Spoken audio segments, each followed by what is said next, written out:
The morning sun cast long shadows across the Texas plains as Chief Running Bear led his war party through the tall grass. His weathered face showed no emotion, but his dark eyes constantly scanned the horizon. The Comanche had been tracking a group of white settlers for 3 days, and their trail was growing cold. Running Bear raised his hand, signaling his warriors to stop. Something felt different about this place. The wind carried scents that didn't belong to the prairie. Smoke, but not from a campfire. Something else mixed with it. Something that made his horse stamp nervously beneath him. His lieutenant, Swift Arrow, rode up beside him. "The tracks lead toward those hills," he whispered, pointing to a cluster of rocky outcrops ahead. "But the settlers' horses are moving strangely, like they are carrying wounded." Running Bear nodded slowly. His people had been at war with the white settlers for months. The newcomers had taken sacred hunting grounds and killed buffalo just for their hides, leaving the meat to rot in the sun. The chief's jaw tightened at the memory of finding those massive carcasses scattered across the land his grandfather had once called home. As they approached the hills, the sound of crying reached their ears. Not the wailing of adults in battle, but something higher, more desperate. Running Bear held up his fist again, and 12 Comanche warriors froze in their saddles. The crying came again, thin and weak like a wounded animal. "Chief," Swift Arrow whispered. "That sounds like a baby," Running Bear finished. His face remained stone, but something shifted behind his eyes. The Comanche loved children above all else. Even enemy children held a special place in their hearts, often adopted into the tribe to replace warriors lost in battle. They dismounted and moved forward on foot, their moccasins silent on the rocky ground. The crying grew louder as they climbed toward a small canyon hidden between 2 large boulders. Running Bear motioned for his men to spread out and surround whatever lay ahead. At the edge of the canyon, the chief peered down and froze. Below them, a white woman sat against a large rock, her dress torn and stained with blood. In her arms she held a tiny infant wrapped in a dirty blanket. The baby's cries filled the small space, echoing off the canyon walls. But what struck Running Bear most was not the woman's obvious wounds or her desperate situation. It was the way she held the child. Her body curved protectively around the infant, shielding it from the harsh sun. Her lips moved constantly, though no sound reached them. She was singing, he realized. Singing to comfort the baby even as her own life slowly ebbed away. Swift Arrow appeared beside him, his bow already nocked with an arrow. "She is alone, Chief. The others must have abandoned her." Running Bear studied the scene below. The woman's horse lay dead nearby, an arrow in its side. Not a Comanche arrow. Apache by the look of the fletching. Her wagon was nowhere to be seen, but scattered belongings told the story. Her people had been attacked, probably by their Apache enemies, and in the chaos she had been separated from the group. "Look at her supplies," Running Bear murmured. Swift Arrow followed his gaze. Beside the woman lay a small pile of items. Baby clothes carefully folded. A water skin, nearly empty but placed within easy reach. Strips of cloth that had clearly been torn from her own dress to make clean wrappings for the child. "She could have traveled faster without the baby," another warrior, Gray Wolf, observed as he joined them. "Could have found water, maybe caught up with her people." Running Bear nodded thoughtfully. This white woman had chosen to stay with the infant, knowing it meant almost certain death. She had used her own clothes to keep the child clean and comfortable. She had given the baby most of her water. Even now, as the sun beat down mercilessly, she positioned herself to provide shade for the infant while exposing herself to the deadly heat. "Chief?" Swift Arrow's voice carried a question. In their raids, they had encountered white settlers before. Some had fought bravely, others had cowered in fear. But none had shown this kind of selfless devotion to a child. The baby's cries suddenly stopped. Running Bear's heart lurched, thinking the worst. But then he saw the woman had managed to get the infant to take some water from her finger. The child settled against her chest, tiny fist gripping her torn sleeve. "Please," the woman whispered, her voice hoarse but carrying clearly in the still air. "Please keep crying, little one. Someone might hear. Someone might find us." Running Bear felt something stir in his chest. This woman was encouraging the baby to cry, hoping the sound would bring rescue, even though it might also attract predators or enemies. She was putting the child's chances of survival above her own safety. Swift Arrow shifted restlessly. "The sun grows hot, Chief. What are your orders?" The other warriors waited silently.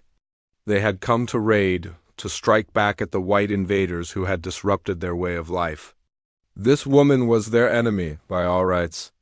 Her people had driven away the buffalo, had claimed Comanche land as their own, had broken every treaty they had ever made, but Running Bear found himself thinking of his own son, Little Eagle, who had died of fever the previous winter.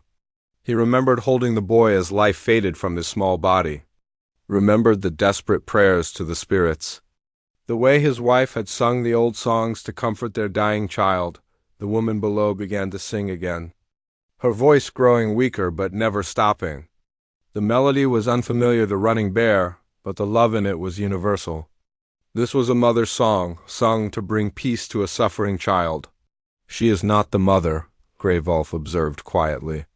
"Look at her hair color, then look at the baby." Running Bear studied them more carefully. The woman had dark brown hair, while the infant's few wisps were clearly blonde. Yet she cared for the child as if it were her own blood. "A sister, perhaps," Swift Arrow suggested. "Or a friend's child." But Running Bear was remembering something else now. A story his grandmother had told him long ago about the spirits that sometimes took human form to test the hearts of men. She had said that the greatest tests often came in the most unexpected forms. The woman's head drooped forward, and for a moment Running Bear thought she had died. But then she jerked awake, immediately checking on the baby, adjusting the blanket to provide better shade, offering more water from her dwindling supply. "How long has she been here?" he asked. Gray Wolf studied the scene below. "The horse has been dead at least 2 days. Her tracks show she walked here carrying the child." She could not have much strength left. Running Bear closed his eyes and listened to the wind. In it, he heard his grandmother's voice. "A man's true character is revealed not in how he treats his friends, but in how he treats his enemies when they cannot defend themselves." The woman was clearly dying. The baby would not survive much longer without help.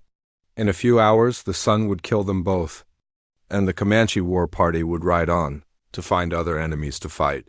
But something about the scene below had touched a place in Running Bear's heart that he thought had hardened long ago. This white woman, enemy or not, had shown the kind of love and sacrifice that his own people valued above all else. She had chosen a child's life over her own, had given everything she had to keep the baby alive just a few hours longer. Swift Arrow touched his arm. "Chief, we should move. The Apache who killed her horse may return." Running Bear opened his eyes and looked once more at the woman and child below. The baby had begun to cry again, weak mewling sounds that spoke of hunger and thirst. The woman tried to sing, but her voice cracked and failed. "Chief?" Swift Arrow pressed. Running Bear straightened slowly, his decision crystallizing like ice forming on a winter stream. "We go down, to finish them?" Gray Wolf asked, reaching for his knife. "No," Running Bear said quietly. "To help them." The words hung in the air like smoke from a sacred fire. His warriors stared at him in shock. Help their enemies? Help the people who had driven them from their ancestral lands? Swift Arrow found his voice first. "Chief, I do not understand." Running Bear began picking his way carefully down into the canyon. "That woman below has shown more honor than many warriors I have known. She faces death to protect a child that is not even her own. The spirits are watching us now, my brothers. How we act in the next few minutes will determine whether we are truly the people we claim to be." The woman must have heard the sound of their approach, because her head lifted suddenly. When she saw the Comanche warriors descending toward her, her face went white with terror. But instead of screaming or trying to run, she clutched the baby closer to her chest and began to pray in her own language. Running Bear held up his hand, showing he carried no weapon. He spoke in the few English words he knew, "Not hurt, help." The woman stared at him with wide, disbelieving eyes. Her lips moved, but no sound came out. The baby chose that moment to let out a particularly loud wail, and Running Bear saw the woman's arms tighten protectively around the infant, moving slowly. The chief knelt beside her, careful to keep his movements non-threatening. Up close, he could see that her wounds were serious but not fatal. Exhaustion and dehydration posed the greater danger. He turned to Swift Arrow. "Bring water." "And food." His lieutenant hesitated for only a moment before reaching for his waterskin. The other warriors gathered around, their faces showing confusion and concern. Running Bear took the water and offered it to the woman. She shrank back against the rock, clearly expecting. The Comanche camp appeared on the horizon like a collection of golden cones scattered across the prairie. Smoke from cooking fires drifted lazily into the evening sky, and the sound of children playing carried on the wind. Running Bear felt his chest tighten as they approached. Soon he would have to explain to his people why he had brought enemies into their midst. Tall Grass Woman was the first to spot their return. She stood outside her lodge, shading her eyes against the setting sun, watching the unusual procession. When she saw the travois carrying the unconscious white woman and Gray Wolf cradling a blonde baby, her mouth fell open in shock. By the time Running Bear's party reached the center of camp, a crowd had gathered. Warriors, women, elders, and children formed a circle around the travelers, their faces showing mixtures of curiosity, anger, and disbelief. Standing Bear, the oldest member of the tribal council, stepped forward. His weathered face was grim as he took in the scene. "What is the meaning of this, Running Bear? Why do you bring white settlers to our camp?" Running Bear dismounted slowly, his joints stiff from the long ride. The woman on the travois had not awakened during the journey, though her breathing remained steady. The baby in Gray Wolf's arms had cried most of the way, her weak sounds growing increasingly desperate. "I bring them because the spirits demanded it," Running Bear said simply. A murmur ran through the crowd. Several warriors stepped closer, their hands moving to their weapons. Red Hawk, a young hothead who had lost his brother to white soldiers, pushed through the crowd. "The spirits demanded we help our enemies?" Red Hawk's voice carried across the camp. "Chief, these people have taken our lands, killed our buffalo, broken every promise they ever made to us. Now you want us to nurse them back to health?" Running Bear met the young warrior's angry gaze steadily. "Come and see what I saw, Red Hawk. Then judge whether these two are truly our enemies." He gestured to Gray Wolf, who stepped forward with the baby. Little Sarah had exhausted herself crying and now lay still in the warrior's arms, her tiny face pale and drawn with hunger. Tall Grass Woman approached cautiously. She had given birth 4 months ago, but her baby had died within days of a fever that the medicine men could not cure. The grief still hung over her like a dark cloud, and her arms ached constantly with emptiness. When she saw the baby, something shifted in her expression. "She is starving," she whispered.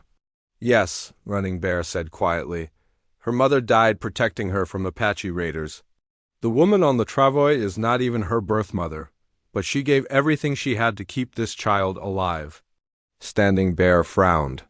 "How do you know this?" Swift Arrow spoke up. "Chief, I saw it with my own eyes. This white woman could have escaped on foot, could have saved her own life. Instead, she stayed with the baby. She used her own clothing to keep the child clean. Gave the baby most of her water, sang to her when she cried. She put the child's life before her own," Gray Wolf added, his voice unusually gentle. "Even when death was certain." Tall Grass Woman reached out tentatively toward the baby. "May I?" Gray Wolf carefully transferred little Sarah to her arms. The moment the woman held her, something remarkable happened. The baby seemed to sense comfort and safety, turning her face toward Tall Grass Woman's chest with an instinctive hunger. "She needs milk," Tall Grass Woman said, her voice thick with emotion. "She needs it now, or she will die." The crowd fell silent. Everyone understood what this meant. Tall Grass Woman was the only nursing mother in camp, and her own baby's death had left her with the means to save this white child. Red Hawk stepped forward again. "You ask too much, Chief. First you bring enemies to our camp. Now you want our women to feed their children. What of our own people who have died by white hands?" An older woman named Silver Moon pushed through the crowd. She had lost 2 sons to cavalry attacks in the past year. Red Hawk speaks truth. Why should we show mercy to those who show us none? Running Bear felt the mood of the camp shifting against him. He understood their anger, shared their grief. But he also knew what he had witnessed in that canyon. Because, he said, raising his voice so all could hear, we are Comanche. We do not make war on babies. We do not leave the helpless to die when we have the power to save them. He walked to where the unconscious woman lay on the travois. Gently, he lifted her hand, showing the crowd her torn and bloody fingernails. Look at her hands. See how she clawed at the rocks to make shelter for the child. Look at her dress, how she tore it to make clean wrappings. Standing Bear approached the travois, his ancient eyes studying the woman carefully. After a long moment, he spoke. She chose death to protect a child that was not her own blood. Yes, Running Bear confirmed. And in doing so, she showed the same courage and honor that we value in our greatest warriors. Tall Grass Woman was rocking the baby gently, tears streaming down her face. Please, she whispered, let me feed her. My breasts are full and my arms are empty. This child needs what I have to give. The crowd turned to look at her, seeing the pain and hope warring in her expression. Her husband, White Buffalo, stepped out of the crowd. His face was troubled, but when he saw how naturally his wife held the white baby, something softened in his features. If Tall Grass Woman wishes to help the child, he said slowly, I will not stop her. But Red Hawk was not finished. And what happens when the woman wakes up, when she sees where she is? She will run back to her people and tell them where our camp is located. She will bring soldiers to kill us all.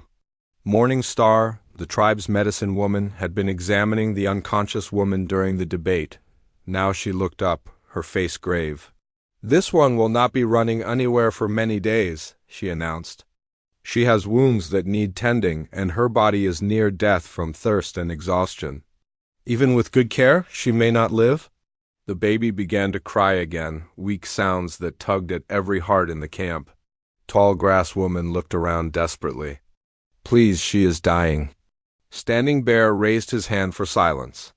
As the eldest council member, his voice carried great weight. Running Bear, you have put us in a difficult position.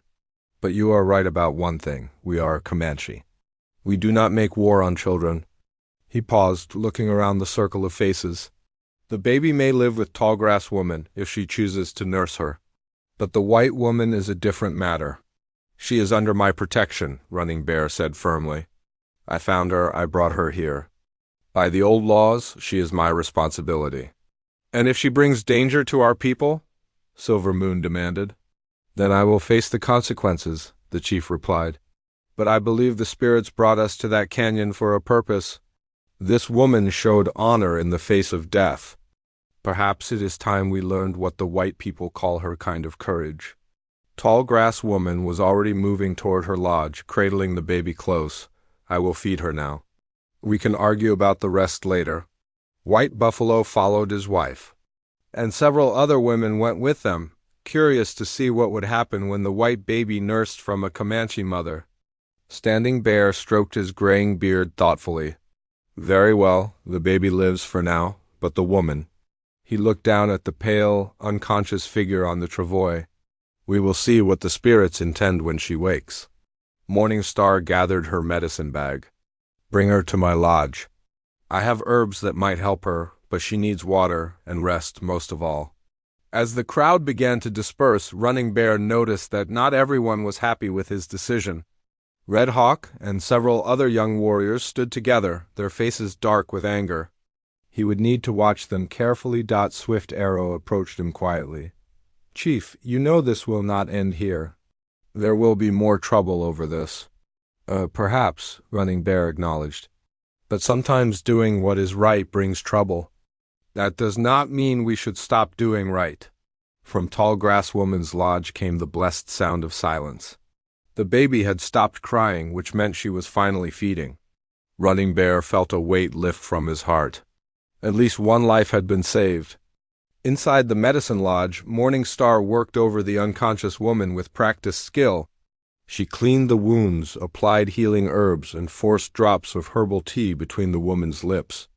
The patient's breathing grew stronger, though she remained deeply unconscious. "What do you think?" Running Bear asked. The medicine woman shrugged. "The body wants to live. Whether the spirit chooses to stay is another matter. She has been through much trauma. Sometimes the mind retreats so far it cannot find its way back." As night fell over the camp, Running Bear sat outside the medicine lodge, keeping watch. Inside, the white woman lay motionless. Across the camp, in Tallgrass Woman's lodge, he could hear the soft sounds of a baby being cared for. Gentle singing, quiet words of comfort.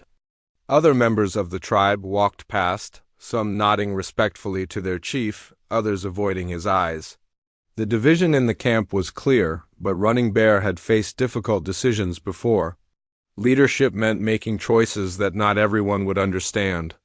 Near midnight, Standing Bear joined him by the fire. "You have stirred up a hornet's nest," the elder observed. "Yes, Red Hawk and his friends are talking of taking matters into their own hands." Running Bear looked up sharply. "They would go against my orders?" "They might. Grief makes men do foolish things. Red Hawk's brother died badly, Running Bear, tortured by white soldiers be." Dawn broke with trouble brewing in the camp. Running Bear woke to find Red Hawk and 6 other warriors standing outside the medicine lodge, their faces painted for war. The young warrior's hand rested on his tomahawk, and his eyes burned with hatred. "We have come for the white woman," Red Hawk announced loudly, ensuring the entire camp could hear. "She has no place among our people." Running Bear rose slowly, his own hand moving to his weapons. "You forget yourself, Red Hawk. I am still chief of this tribe." "A chief who protects our enemies over his own people," Red Hawk spat. "A chief who has grown weak and forgotten the blood of our fallen brothers." Other tribe members began gathering, drawn by the confrontation. Standing Bear hurried over, his face grave with concern. This was exactly what he had feared would happen. From inside the medicine lodge came the sound of movement. The white woman was awake and undoubtedly terrified by the angry voices outside. "Stand aside, Running Bear," Red Hawk demanded. "This woman and her child will bring soldiers to our camp. They will be the death of us all." "The child is innocent," Running Bear replied firmly. "And the woman has done nothing but show courage and love in the face of death." "She is white!" Red Hawk shouted, his control finally snapping. "That is enough. Her people killed my brother, tortured him, left his body to rot in the sun. Why should we show mercy to any of them?" Running Bear understood the young man's pain, but he could not allow it to override his judgment. "Because we are not them," he said quietly. "Because we choose to be better than our worst enemies." Red Hawk's face twisted with rage. "You speak of being better while our children go hungry because the white men have driven away our buffalo. You talk of mercy while our women weep for sons and husbands killed by white soldiers." The crowd murmured agreement with Red Hawk's words. Running Bear could see support for his position eroding as people remembered their own losses and grievances. "I have not forgotten our losses," Running Bear said, his voice carrying across the camp. "But I will not let hatred turn us into the very thing we fight against." "Pretty words," Red Hawk sneered. "But words will not protect us when this woman brings the cavalry to massacre our families." At that moment, Morning Star emerged from the lodge. The medicine woman's face was stern as she looked at the armed warriors. "You make too much noise," she said bluntly. "My patient needs rest, not the sounds of fools arguing like children." Red Hawk turned his anger on her. "You too have forgotten what it means to be Comanche. You tend our enemies while our own people suffer." "I tend the sick and injured," Morning Star replied with icy dignity. "That is what healers do. Would you have me turn away from my calling because of your thirst for revenge?" Before Red Hawk could answer, a new voice joined the argument. Tall, Grass Woman appeared carrying baby Sarah, who was now clean, well-fed, and sleeping peacefully. "Look at her," Tall Grass Woman said softly, holding the infant so everyone could see. "Look at this innocent child and tell me you see an enemy." The baby chose that moment to open her eyes, blinking in the morning sunlight. Her tiny hand reached out, grasping Tall Grass Woman's finger with surprising strength. Several of the women in the crowd made soft sounds of appreciation. "The child is not to blame," Red Hawk admitted grudgingly. But she cannot stay here forever, and the woman. The woman will speak for herself, came a weak voice from the lodge entrance. Everyone turned to see the white woman leaning against the doorframe, supported by Morning Star. She was pale and obviously still weak, but her eyes were clear and determined. Red Hawk's hand tightened on his tomahawk. So the enemy shows her face at last. The woman looked directly at him, showing no fear despite the obvious threat. My name is Mary Richardson, and you are right to see me as your enemy, because my people have given you every reason to hate us. The unexpected honesty in her words caught everyone by surprise. Red Hawk blinked, clearly not having expected such a response. Mary continued, her voice growing stronger. I know what we have done to your people. The broken treaties, the stolen land, the slaughtered buffalo. I know about the massacres, the forced removals, all of it. She paused, looking around the circle of faces. I cannot undo any of that. I can only tell you that I am ashamed of it. Standing Bear stepped forward, intrigued. Yet you are here in our territory. Why? Mary's gaze shifted to the baby in Tallgrass Woman's arms. My sister and her husband were traveling to California when they were attacked by Apache raiders. Everyone in the wagon train was killed except for little Sarah and me. We survived only because we had gone to gather berries when the attack came. She paused, gathering strength to continue. My sister died from her wounds 2 days later, but not before making me promise to protect her daughter, to get her to safety no matter what. Safety among your own people, Red Hawk pointed out harshly. Yes, Mary agreed, that was my plan. But I was lost and we had no water. I knew we were going to die. Her voice broke slightly. I just wanted to keep Sarah alive as long as possible. I hoped someone might find her, even if they couldn't save me. Running Bear watched the faces of his people as they listened to her story. He could see them struggling with conflicting emotions, suspicion and sympathy, hatred and understanding. Your chief found us? Mary continued, looking directly at Running Bear. He could have left us to die. Any reasonable person would have expected him to. Instead, he chose mercy. She turned to Tallgrass Woman. And you chose to feed my sister's child with your own milk, even though we are supposed to be your enemies. I will never be able to thank you enough for that kindness. Tallgrass Woman's eyes filled with tears. She needed what I could give. It was not a difficult choice. It was the choice of a mother, Mary said, and it saved Sarah's life. Red Hawk was growing impatient with what he saw as manipulation. Fine words, he said, but words change nothing. You are still white, still our enemy. When you are strong enough to travel, you will leave and never return. Yes, Mary agreed immediately. Of course. I would never do anything to bring danger to people who have shown us such kindness. This ready agreement seemed to surprise Red Hawk. He had expected arguments, pleas, manipulation. Instead, the white woman was offering to leave voluntarily. But, Mary continued, I ask one thing. Let me stay until Sarah is strong enough to travel safely. She nearly died from hunger and dehydration. A few more days to recover could mean the difference between life and death for her. Running Bear found himself even more impressed by this woman. She was not trying to stay for her own benefit, but solely for the child's welfare. Standing Bear stroked his beard thoughtfully. How do we know you will not bring soldiers when you leave? Mary met his gaze steadily, because I understand what such an attack would mean. I have seen how you live, how you care for your children, how you show mercy even to enemies. I would rather die than be responsible for destroying such a people. Pretty words are easy to speak, Red Hawk said skeptically. Yes, they are, Mary agreed. But I can offer you something better than words, a promise binding on my life. She looked around the circle, making eye contact with as many people as possible.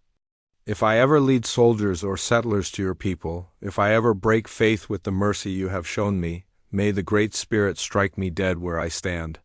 A murmur ran through the crowd. Such an oath, invoking the highest spiritual power, was not taken lightly by anyone. Morning Star spoke up. She speaks with a straight tongue. I have watched her since she woke. Her first thought, her only thought, has been for the child's welfare. Anyone can pretend for a few days, Red Hawk insisted. Yes, Running Bear said thoughtfully. But can anyone fake the kind of love I saw in that canyon? Can anyone pretend to sacrifice their own life for a child? He described once again what he had witnessed, Mary using her own clothes to keep the baby clean, giving Sarah most of her water, singing to comfort the child even as her own life ebbed away. She had no audience then, he pointed out. No reason to pretend. She thought she was going to die alone with that baby. Yet she never stopped trying to care for the child. White Buffalo, who had been silent until now, spoke up. My wife's milk has given the baby strength. But it is more than that. Tall Grass Woman's heart has begun to heal from holding this child. I had not seen her smile since our own baby died. Now she smiles again. Tall Grass Woman nodded, tears flowing freely. Caring for little Sarah has given me purpose again. She has filled the emptiness in my arms and my heart. The crowd was beginning to shift, emotions warring between long-held hatred and growing sympathy. Mary Richardson was not what they had expected from a white enemy.